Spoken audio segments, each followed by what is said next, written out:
In at 10, Into the Pit. This is crazy, okay? I will admit, and it is 100% not what's going to happen, but FNAF has already established time travel as possible in the very first Fazbear Frights book, Into the Pit. Remember where Oswald jumps into a ball pit and then somehow leaves his year, which I predicted was 2011 in a previous video, and then appears in 1985 to witness 5 children getting killed? Yeah, that story wasn't written for no reason, I think. And where do we see the first ball pit that isn't in a simulated pizzeria meant to just attract animatronics and not really kids? The Mega PizzaPlex. I'm just saying, alright, the time travel is already established and technically canon in the FNAF multiverse. And considering how sketchy Gregory is, I wouldn't put it past him from being from the future. There are 2 moments that in my head really solidify this as a possibility, albeit a wild possibility, but a possibility nonetheless. I mean, like the therapist disc where the therapist calls client 46 out about the lies about their home life, and then the fact that when Gregory leaves the PizzaPlex in the worst ending, he sleeps in a cardboard box. Okay, the therapist in one of the tapes says that 46, which I'm still at this point at least kind of thinking is Gregory, had a great home life, but they told their previous therapist that they had a horrible one. But if that is the case and they have a great home life, how is that the case if he's sleeping in a cardboard box? Maybe because it hasn't happened yet. The tragedy where he most likely loses his parents hasn't happened when the game takes place. It happens in the future, which could mean that this girl that we play as could be Gregory's sister who came to save him when he didn't actually come back to their time. It's nuts, but it's possible. Anything is possible with FNAF at this point. In at 9, Friends. Now a theory about our little blonde girl in the middle of the poster, alright? Who is she? I made it a point last time to mention how she looked an awful lot like the silhouette of the 9 children who have gone missing due to Vanny, and I still stand by that. So, in my mind, the most realistic answer is that the missing children aren't actually dead. Or at least this time they aren't. That they were instead trapped inside the building somewhere, much like how Vanny in the first trailer says that, Gregory, your friends are here with me, or something like that. Gregory, your friends are worried about you. They're here with me. Please come out. So clearly, Gregory, at least originally, knew these missing children, which explains why he came to the PizzaPlex in the first place, but it doesn't explain how he never mentions them. Either way, it's a very real possibility that this blonde girl is just a missing child who is also one of Gregory's friends. That, thanks to the collapse, managed to escape whatever prison she was stuck in. And it ain't Save Him. Now, there is a very clear connection between the Ruins poster and the Save Them minigame from FNAF 2. The text on that one screen, at least to me, indicates that we might have to save Gregory from whatever situation he's in with Freddy. Since we know that eventually he does make his way onto the hill that he sits in after the true ending and the Princess Quest ending. However, it could be possible that that scene we see just happens before and then he comes back, although I wouldn't see why he would come back. It's also possible that that's just a dream, since it's more realistic than the other endings. But, I mean, it could just be because the true ending is canon and that's why it's realistic, but you know what? Nothing is clear with FNAF. Obviously, if it's real, we will end up being successful for saving Gregory, but it is possible that we will die in the process. And you know what? Here's hoping. I don't want more children to keep track of. And at 7, Save Us. What if we're the ones who need help this time around? I mean, we have no idea who this person is and what they're doing, but maybe they're not one of the missing kids and they just also got trapped somehow as well. I mean, it's a question of how they would have gotten in, of course, and like, why are they exploring this place if it's destroyed and they're the size of a 4-year-old as well? But like, still, no idea why she could be in the PizzaPlex, but my job isn't to theorize about why, but about what. This plot may end up being that we have to help Gregory save us so that he can show us the way out. Or the game is just going to be replayed as a new character with Gregory as our guardian telling us how to get around and get out of the PizzaPlex, which might satisfy those of you who wanted the Choose Your Guardian DLC. I said it wasn't going to happen. It just didn't make sense to do, since like it would just be the same game again, but slightly different. And I was right. And at 6, Bonnie's released. And while we may not be choosing our guardian, it's definitely possible that in this whole mess, Bonnie was released from whatever prison he was being held in. Or at least something like that could be possible. I mean, there are plenty of doors that we can only get behind if we had level 10 security clearance, which is impossible within the game. So those doors could have been opened or have just been destroyed in the collapse, which could explain how we get into these sections now that we probably aren't going around trying to collect security badges, if there are any even left remaining. But a security door level 10 would make much more sense since we have no idea what could be behind any of those doors. Maybe they kept Bonnie in some stasis chamber since he's a sentient AI that couldn't really be moved or something. I don't know, okay? It's FNAF. They'll come up with a scenario and a reason, and we won't really be able to fight it. That's just how it goes. Halfway through into number 5, Antagonist. We've played as the antagonist before, however the player we were was only an antagonist in the next game, not in the game that we were playing, meaning that this time we could be playing as an actual antagonist. I mean, Chica being in the poster either means that there is a connection or we're just being messed with, and recently I think we're always being messed with, so I'm gonna go with that, meaning that this little girl could possibly be Vanny. I mean, we know that Vanny does have a spirit within the building as we see in the rooftop ending, but could we actually be playing as her child spirit?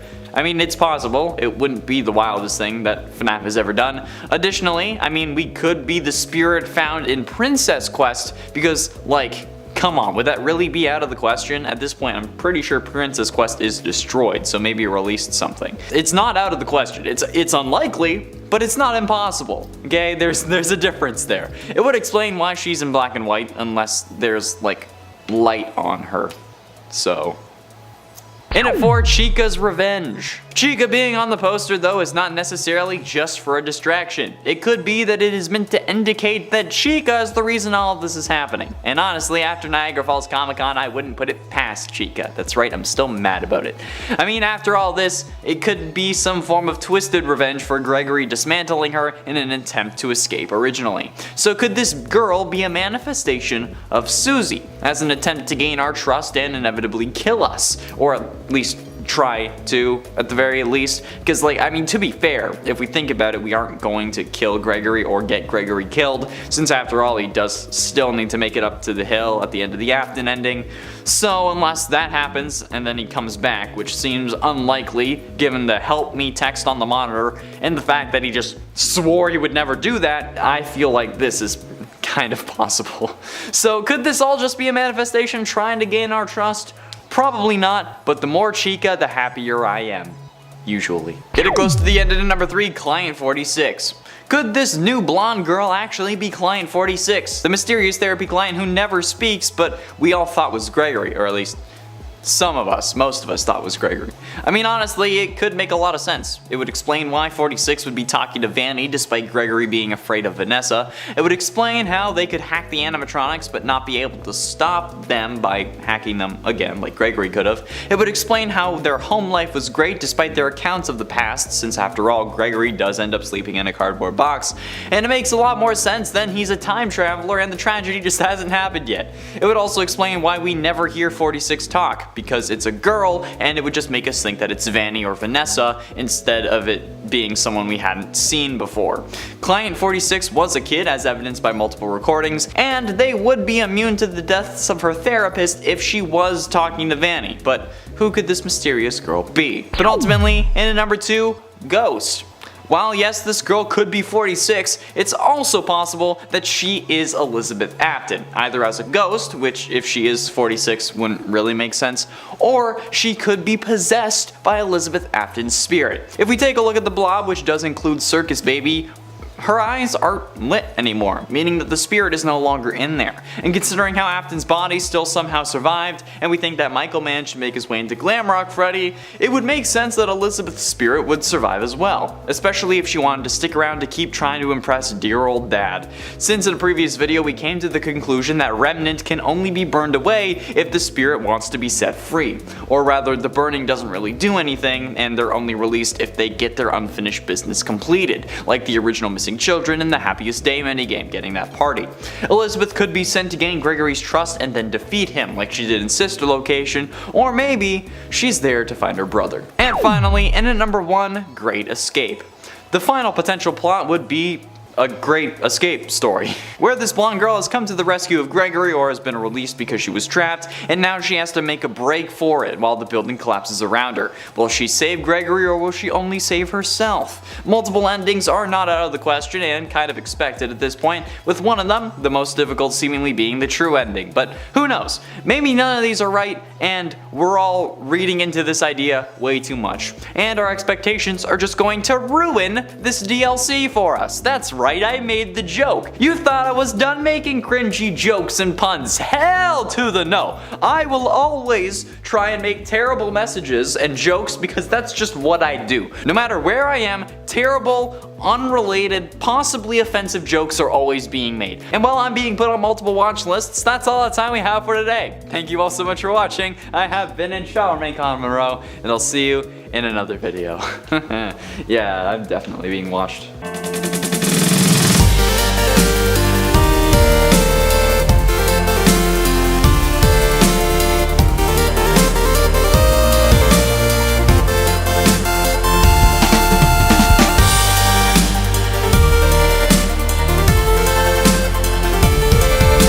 Now first, your instinct may be that this is impossible, okay? And honestly, that was my first instinct too. I mean, Susie's been dead since like 1985 with the missing children's incident, and she ends up possessing Chica, who is then set free and happy as a day. So like, how is it even remotely possible? Well, some say that the happiest day minigame that sets Susie free really takes place at the very end of the timeline, no matter when that ends up being, meaning that at the time of security breach, none of the original 5 animatronics have actually been released. Which means that if we go off the fact that this girl is possessed, this is entirely possible. I mean, Susie is the first of the missing children and definitely seemingly the most important one, given the fact that we see her as a kid in the Fruity Maze minigame's reflection. And I mean, even if the one you should not have killed is Cassidy, it's just a blown out version of her face. But the puppet is present for the Happiest Day minigame, and they get released in FNAF 6, right? There's one key detail, however, that really makes me unsure. Something that's been in the back of my brain for a while, but it may make a few people mad because it involves using the novels. In the original novel trilogy, starting with the Silver Eyes, the Funtime animatronics are injected with Remnant made from the original 5 possessed animatronics, meaning that if Remnant does indeed contain part of the soul instead of just being metal that once had a soul, the original 5, despite being set free in Happiest Day, no matter when it takes place, could still have the slightest bit of spirit form in the main world, I guess. Which could also explain why Molten Freddy had to show up along with Scrap Baby, also known as Elizabeth, in FNAF 6, unless we just assume that there was a slight bit of Elizabeth remaining inentered after she left, or if we assume that Henry wanted to get rid of all traces of Freddy Fazbear's Pizza, or all things that Afton created, which at that point also included his son.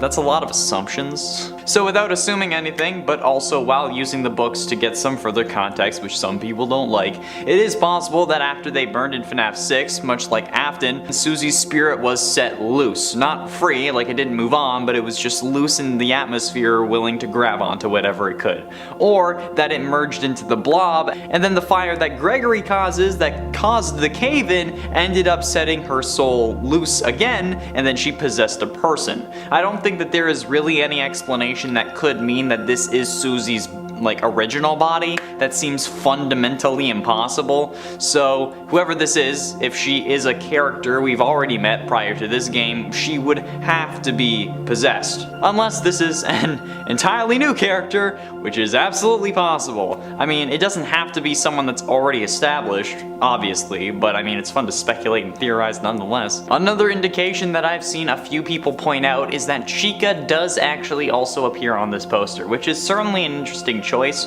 I mean, she was certainly the most popular enemy animatronic in this game, and the other animatronics are very out of commission even before the collapse. I mean, Roxy couldn't see and Monty was split in two. But since we can't really take anything in FNAF at first glance, is this actually meant to indicate the identity of our mystery girl? It's certainly a possibility. I mean, the only ones who really know are Steelwool, Scott, and whoever made the poster. But given Chica's state, I'm guessing that this is just meant to indicate a timeline, that this occurs after the collapse rather than at some other time prior to the game starting, and then maybe they rebuild the PizzaPlex, or maybe even long after it ends. Because I mean, like, look at her, okay? Chica has got to be probably one of the most resilient animatronics in the group, because she's still kicking despite being crushed by a trash compactor and then having a building land on top of her, and she still has most of her smoking hot bod. Some of it was removed, some of it was cracked, but her face also has seemingly melted, possibly due to the fire we were using to kill Burn Trap, or maybe it's just because like a fire started in the kitchen when the building collapsed, and then she thought that it was just really hot pizza. I don't know. She's also lost the lower half of her left arm, her left, not your left. Remember that, I've made that mistake. And she's also lost her right leg warmer. The casing on her midriff and right arm is gone, but other than that, she is still fairly intact. Her endoskeleton is, at the very least, especially compared to Monty. Also, interestingly enough, only Chica's white face melted, meaning that it looks like someone spilt frosting all over her face. Yeah, I guess that takes the term busted to a whole new level. But other than that, there aren't really any connections between her and Susie. Probably the most resilient animatronic in the group because, again, she's still kicking. Susie was possessing the yellow Chica, so I feel like this Chica being white is meant to show us that this is not going to be like the same sort of situation. So I don't think that relating this Chica to that Chica or this Chica to Susie is really logical in this case. I think it's a bad idea, okay? No, I guarantee you that this is not going to be Susie, and if it is, I'm going to quit FNAF. Look, yes, she's blonde, and yes, Susie was blonde, but she was also blonde in 1985, okay? It's been like 50 years since the missing children's incident in the games, and the original Chica animatronic was destroyed, and Susie's spirit was released, okay? Happiest Day does not take place at the end of the timeline. The pigtails on this girl are very reminiscent of Baby, but this girl has blonde hair, and while we may not be able to see her face, I feel like it is possible that she does have green eyes, okay? Because anyone with blonde hair instantly makes me think of Elizabeth Afton, not Susie. Since Elizabeth has more impact to the story than Susie, and even in the books, Baby ends up having more of an impact thanks to the Afton amalgam. And considering the blob that got introduced in this game is very much similar to that amalgam, this still makes the most sense to me, okay? But I figured that I'd go through the possibilities in separate videos just for good measure, okay? I'm not sure. Who do you think this little girl is, alright? Do you think it's Elizabeth's spirit? Do you think it's Vanessa's spirit? Do you think it's Susie's spirit? Or just some random stupid kid who wandered into a house of horror? Be sure you let me know down below. I'm still adamant on Elizabeth, but I don't know, maybe it's just a stupid kid. And honestly, you know what, if it's a stupid kid, they deserve it. Last time I came to the conclusion that this mysterious girl is one of this round's missing children that got possessed by Elizabeth. And while I do still firmly believe that, this got me thinking, who else could it possibly be? We asked you loyal subscribers on a community post, and the overwhelming conclusion was that the majority of you are wrong. Okay, just kidding. A lot of you though seem to think that this could be Vanessa as a ghost. And despite the fact that Vanny's eyes are on the poster, I think that you might actually be onto something, so let's talk about it. Although I just need to put this out there, the identity of this little girl is 100% not Susie, the girl who possesses Chica, okay? Susie has been dead for a very long time when this game takes place, being dead over 50 years or so, and while that doesn't really matter in the context of FNAF, there's still no way it could be. You may be thinking that she could be possessed by Susie, but we released Susie's spirit in the Happiest Day minigame. Some assume that this takes place at the end of the timeline, however I don't think that's true, considering how FNAF 3 was supposed to be the end, and that's when FNAF 3 is over and we get the good ending. So to me, that indicates that the Happiest Day minigame takes place around the time of FNAF 3, especially considering how the simulated pizzeria from FNAF 6 didn't have to lure the original animatronics back to the pizzeria, meaning that they did not need to be released, because they had already been dealt with. So in regards to this theory, the first thing I need to disprove is that it's impossible, since Vanny's eyes are in the corner. But just because we see some faded eyes, it doesn't mean that a spirit cannot be separate from a body. I mean, look at Afton, for example. This man was code that possessed a human while his body was stuck in an underground pizzeria. So there is a precedent for their body being around without their soul. The issue in my mind comes around when we see that since Vanny's eyes are glowing, her body is operational, which kinda shoots this theory between the eyes until you remember that there are multiple things possessing Vanny's body. One version of Glitchtrap's code and then Vanessa herself. So we can go one of two ways with this now. The fact that Vanny's body may solely be Glitchtrap now, or the fact that Glitchtrap is still operating in Vanessa, but Burntrap is also Afton.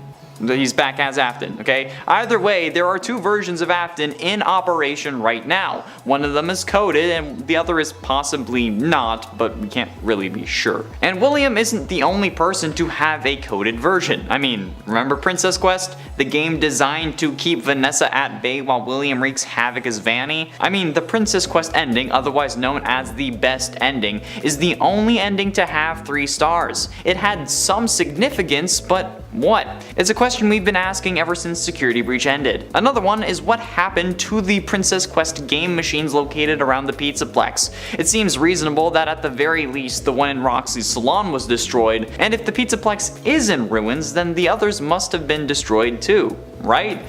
Well, if that is the case, what happens to Vanessa's spirit?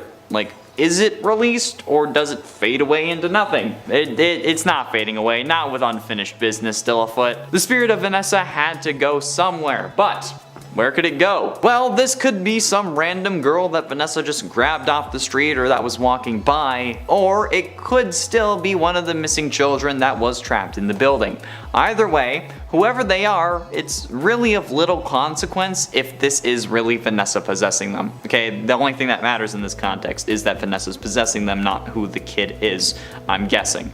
The precedent is set in this universe where one person can possess multiple things if one version that is possessing something is coded and the other is a spirit. So this is definitely possible. The character on the poster is also actually completely grayscale, aside from the rim lighting thanks to her flashlight and the color of her lights on the shoes that she's wearing. These are also colored purple and red. Colors that in this game specifically are linked to William because it's purple. I mean, I can't even wear a shirt on this channel now without being called the purple guy. So yeah, purple equals Afton, Burntrap, William, whatever. And then Vanny with her giant glowing red eyes are also on this poster, okay? It's like they wanted us to make this connection. But if they wanted us to make the connection, does that mean that this is all intentional, or is it mostly just a red herring or MacGuffin to keep us away from the real story? That's for you to debate in the comments. Either way, I think that the possibility of this girl being possessed by Vanessa is absolutely possible, especially since she could be just a manifestation of the player character from Princess Quest, just kind of modernized because, you know, it's FNAF, we can't really argue with that kind of thing. Which I'm sure would make a lot of people mad if that is the case, because everyone thinks that the girl from Princess Quest is Cassidy or Golden Freddy, but that's not canon because that name was scrapped from the files, okay? Someone at Steelwool may just have not known the significance of that name and like named the character after their daughter or something, or after a sister or whatever, okay? So no way to be sure, but that name has been confirmed as not canon, so what do you think, okay? I mean, the majority of you did think that it was Vanessa in the community post, but what do you think after watching both of these videos? Okay, be sure you let me know down below, and if you haven't seen the other one, okay, the link will be at the end of this video for you, because that's just the kind of generous, beautiful, exotic, absolutely befuddling human being that I am. I'm also very humble. I'm still banking on the Elizabeth train, but it really depends for where they want to go with the series next. Like, they could go Invasion of the Body Snatchers and get Vanessa to claim her body back, or they could go with a family reunited. Firstly, let's go over a theory that I've been seeing that I wanted to stop in its tracks. I mean, it's probably not gonna happen, because this video is probably gonna get like 6,000 views max, but either way, the identity of this little girl is 100% 100% not Susie, the girl who goes on to possess Chica. Susie has been dead for a long time once the game takes place, being dead for over 50 years or so. So there is literally no possible way that this girl could be Susie. You may be thinking that she could be possessed by Susie, but we released her spirit in the Happiest Day minigame, and she has only possessed Chica as far as we've known. Some assume that the Happiest Day minigame takes place at the end of the timeline, however I don't think that's true. Considering how FNAF 3 was supposed to be the end, and that when FNAF 3 is over we get the good ending, to me that indicates that the Happiest Day minigame takes place in FNAF 3, especially considering how the simulated pizzeria FNAF 6 does not have to lure the original animatronics back to the pizzeria, meaning that they did not need to be released because, well, they had already been dealt with. So about this girl, let's go over some evidence about what we see on the poster. Firstly, there is her blonde hair. We know that it's blonde thanks to the rim lighting on the character being blonde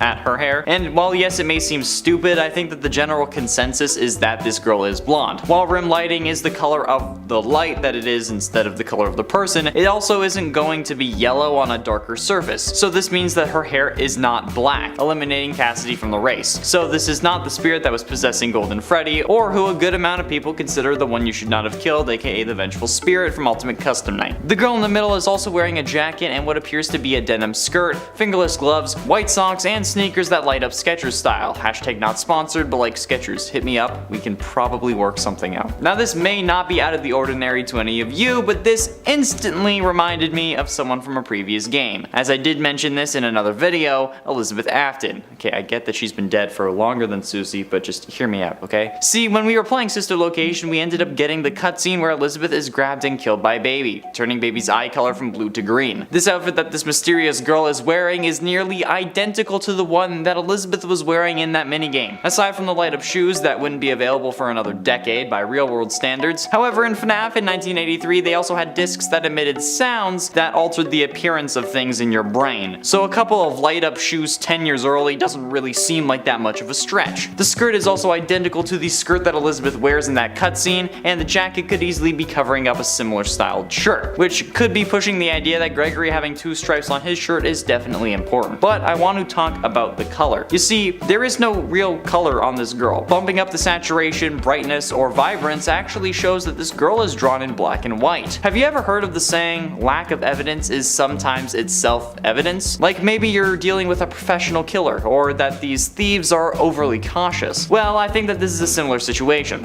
Think about it. Why would they draw this girl in black and white? I mean, yeah, sure, she's backlit, but being backlit doesn't make you grayscale. This is an indication that the color of this girl's clothing can possibly mean something. Maybe Scott thought that he was too subtle with Gregory, only putting two stripes on his shirt, so this time he went for the full outfit including color. Speaking of color, there's also the matter of her shoes, the only part of her that isn't rimlit that has color. The color of her lights being purple and red. Purple obviously being a nod to William Afton, aka the Purple Guy, a character so synonymous with purple that I can't wear my favorite shirt on this channel now without being called a serial killer. And red, while misleading, actually does tie back to Elizabeth Afton in the form of Baby. Her entire outfit was red, including her bright red hair, and I mean, like, it seems fairly reasonable to assume that this girl has at least a connection to the Afton family, although there is another explanation for the red on her shoes. Give me a minute. Given that the other two humans on this screen, Vanny and Gregory, are also connected to the Aftons, we can guess that this is the case with the blonde girl as well. However, I don't think that the girl herself is Elizabeth. Here's the wow moment, alright? I think that this girl is possessed by Elizabeth. Yeah,